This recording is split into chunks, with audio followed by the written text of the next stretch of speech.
All right.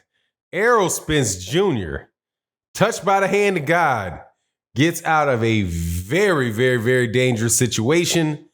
And at the same time, many people on YouTube show their true character for good and for ignorant.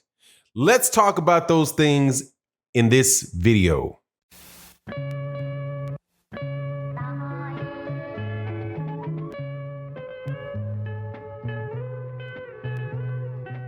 All right, welcome back to the channel, subscribers. If you are not subscribed, please subscribe and hit the bell icon. And that way you can be notified when we release videos. And also, thank you to everybody in the Patreon community, in the super chat, in the live stream community. Thank you guys so much for supporting on the live streams Monday through Friday and also Sunday. OG Boxing Talk, 8 a.m. Sunday morning with myself, Blood Boxing, KQKC Boxing, and my man Curtis Anderson. Now let's talk about this. Man, I was happy. I'm happy, man. I got a lot of energy today. I didn't put a lot of work in on the channel yesterday because I was really fearing for the safety of Errol Spence Jr., the future of his family. They were some very, very good people. If you're not familiar, if you not know, I got an interview up on the channel with his father, Errol Spence Sr. I've also got interviews up on the channel with Errol Spence himself. I've met Errol Spence Jr. On a couple of occasions now, and he's just one of the nicest young men that you want to meet, man. Especially somebody in that type of situation with all of that stuff around him. He's just very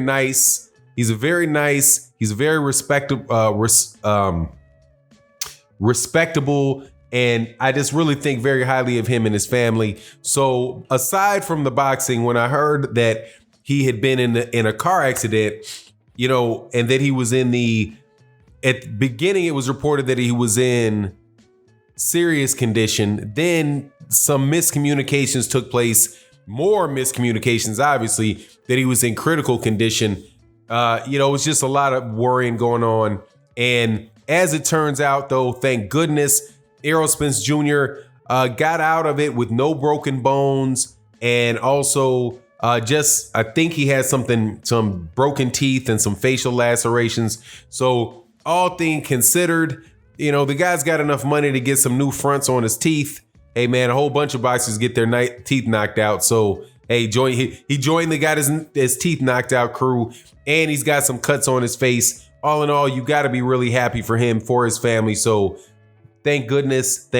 Now, it showed in watching the conversations going on Twitter and on YouTube, things like this really do show your personality and what you have in your heart. And so on the good side, we saw people like Terrence Crawford come out with well wishes. You saw, boxers like Manny Pacquiao, Andre Ward, Sean Porter, Keith Thurman. A lot of boxers come out and say, hey, champ, get better, champ. You're in our prayers, champ, right?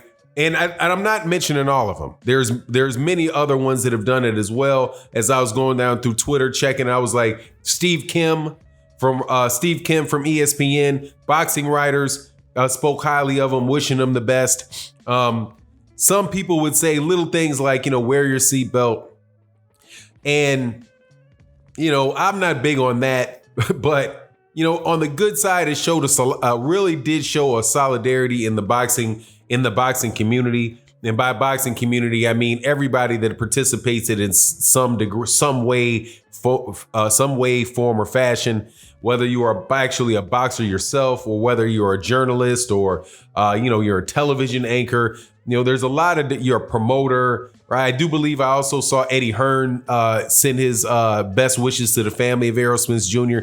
So a lot of people really did show that when the chips are down, at least that they will address the situation in public in a professional, sympathetic manner. But that, my friends, was not all that was said. And I found it just on my live stream. It just never ceases to amaze me, the callousness of people that hide behind keyboards. the things that people would say about Errol Spence Jr. at the time when you don't say those things. You don't say things like he shouldn't have been doing this or he shouldn't have been doing that, and thinking, okay, his career is over with, all of that type of stuff. Like I said on my live stream, if the biggest problem he has tomorrow, which is today, I said it on Thursday, now I'm saying it on Friday, is that he has to go to court because he had a reckless driving ticket, or he had a DWI, or he had something else. Hey man, his family will take it. His family will absolutely positively take it. He'll take it, because that is way better than the other scenario where we're putting clips together, highlight clips together of his career and somber music and preparing to go to Dallas for memorials and things like that, right? Because that's what did not happen. So my hat goes off to the people that handled this thing and went through this the public side of this with class, with understanding, with sympathy. And thank you to the people that didn't. Because if you opened your mouth saying some craziness about Errol Spence Jr.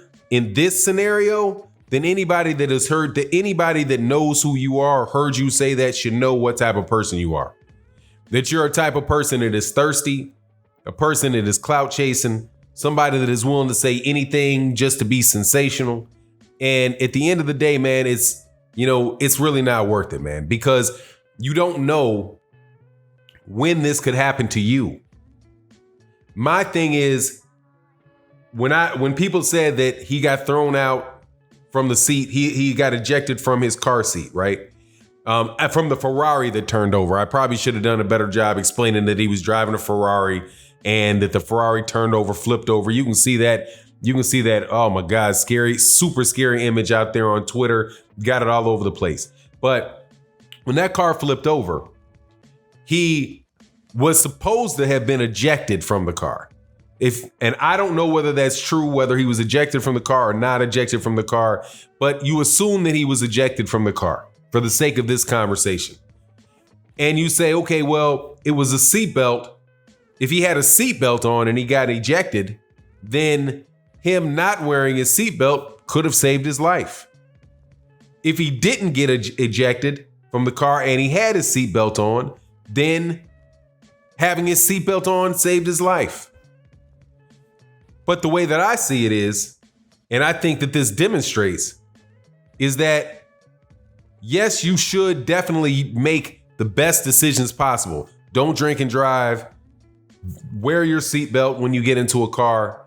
But the reason why Errol Spence Jr. survived, in my opinion, that car crash is because it wasn't his time to go. And that there is a plan. I believe that there is a creator in the universe. There's a plan for everybody in their life.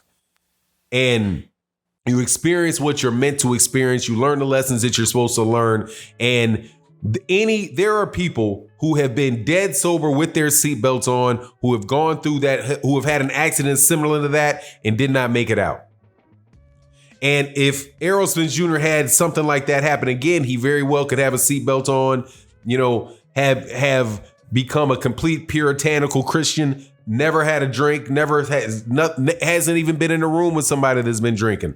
And that could turn out completely differently. He's healthy. He's safe. His boxing career, from what I can understand, is going to continue because that's the plan for Errol Spence Jr. Now, what lessons can he learn from that? That's for him and his family and for him to focus on. I can't tell you what lessons that he can learn, but I can tell you a lesson that from somebody from the outside looking in believes that other people around him can learn, is that his tomorrow is not promised for him. Just like tomorrow is not promised for you. And if there's any bickering going on around Errol Spence Jr. about this or that or the other thing, would you have rather had you not have beef with him the day before that accident, but him not make it out of it? Or do you to have had that beef with him and him live through that accident? Most people would say, hey man, I can't believe that I was really tripping with him on that particular type of issue. He could say the same thing to you, and you guys just move on together and be friends and all that. The same thing goes on with his family. If there's any bickering and snarking going on in his family, hopefully that they'll say that this is a moment to wake up and say, hey, man, we just gotta, man, tomorrow's not promised. So let's love each other today. That's the only lesson that I know for sure that people could learn out of that. As far as what Errol Spence Jr. was doing in the car, all that, I'm still not going to speculate on that. That's too personal for him. And whatever caused that car accident, I would just hope that he would look at it, see what role he played in it, and try to figure out how to not make that happen again. Because if it happens again, more than likely, there's going to be a lot of slow singing, right? And flower bringing. And we don't want that. Not for a young man, not for that young man, not for any other young man. So anyway, really happy that he made it through. Let me know what you think in the comment section. And with that, I'm out. Peace.